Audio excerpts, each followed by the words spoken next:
Lockdown को हम सौभाग्य कहें या दुर्भाग्य? दुर्भाग्य इस बात के लिए कि पापा का सारा कारोबार ठप हो गया। खाने पीने के लिए सोचना पड़ता था, दाने दाने को मोहताज बनाना पड़ता था। आप सोच रहे होंगे कि मैं 10वीं क्लास के बच्चे को पढ़ा कैसे सकता हूँ। जरा एक बार सोच के देखिए, जो मीडिया वाला के पीछे हम भाग रहे थे गेट के अंदर जाने से पहले, अब वो मीडिया वाला हमको पीछे भाग रहा है। जब मेरा उम्र 3 साल का हुआ तब मेरा मम्मी ने एक स्कूल में एडमिशन करा दिया। उसमें जो जाची सामान रहता है ड्रेस में, ड्रेस, जूता, मोजा, कॉपी, कलम सब लेकर दे दिया। लेकिन मैं मुश्किल से वहां पर 1 सप्ताह पढ़ा होगा, क्योंकि वहां पे जब हम पढ़ते थे ना तो हमको रुवाई बढ़ जाता था। तो पापा क्या किए कि वहां से हमको नाम कटा दिए। अब नाम कटा दिए तो हम क्या करें, हम घर पर ही रहते थे ना, तो पापा का मार्कर रहता था, तो पापा का मार्कर लेकर बोर्ड से रहता था, बोर्ड पर हम मार देते थे निमकी, पकौड़ी, जबेली। उसमें खास बात यह थी कि सारी आकृतियां जो होती थी सेम रहती थी। अब सेम रहने पर तो कोई पता नहीं चलता था ये क्या है। अब फिर अगर हमको बाद में पूछा जाए कि ये निमकी कौन है, पकौड़ी कौन है, तब हम उसमें सही जवाब देते थे। तो क्या था, उस समय हमको जलेबी बोलने नहीं आता था। जलेबी को हम जबेली बोलते थे, जैसा कि अभी हम बोले थे। तो फिर पापा कहते थे कि जो मन में आए वो लिखो, पसीने के स्याही से जो लिखते अपने हौसलों के उड़ा दे, उनके मुकद्दर के पन्ने कभी कोड़े नहीं होते। आप सोच रहे होंगे कि मैं 10वीं क्लास के बच्चे को पढ़ा कैसे सकता हूँ। पढ़ाने के बाद से पहले मैं बता देता हूँ कि मैंने कैसे पढ़ा।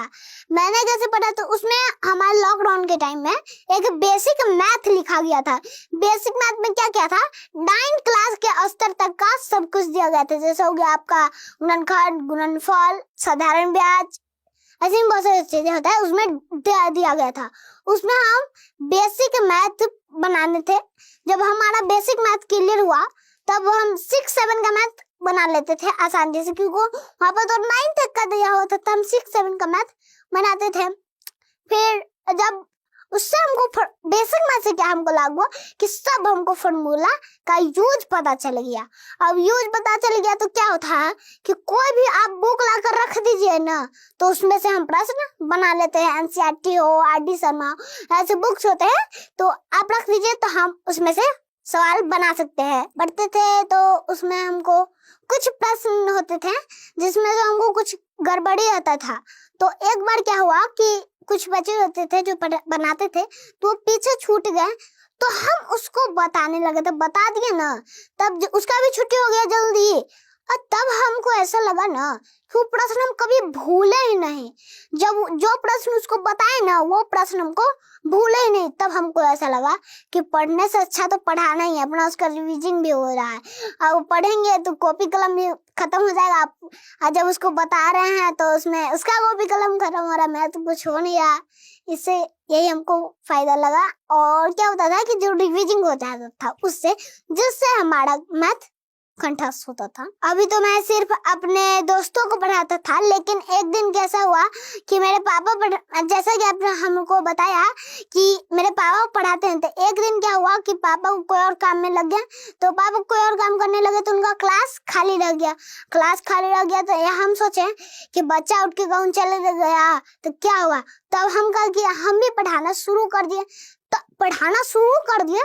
तो उसमें हमको लगा कि पहली क्लास तो हम ये ले लिए, पढ़ाना शुरू किया, तब हमको लगा कि अरे बाप रे बाप, हम तो इसको भी पढ़ा दिए। अब क्या हुआ, अब हम धीरे धीरे बढ़ते गए, उसी समय बीता गया, तब हम और स्तर के बच्चे को भी पढ़ा लेते थे। और आज मैंने अपना YouTube चैनल भी बनाया है जिसका नाम हुआ बॉबी राजा ऑफिशियल।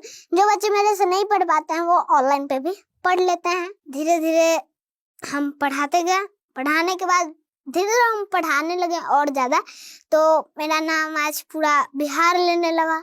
मेरा सपना था कि पेपर में फोटो आए, और धीरे धीरे मेरा सपना अभी पूरा हो रहा है।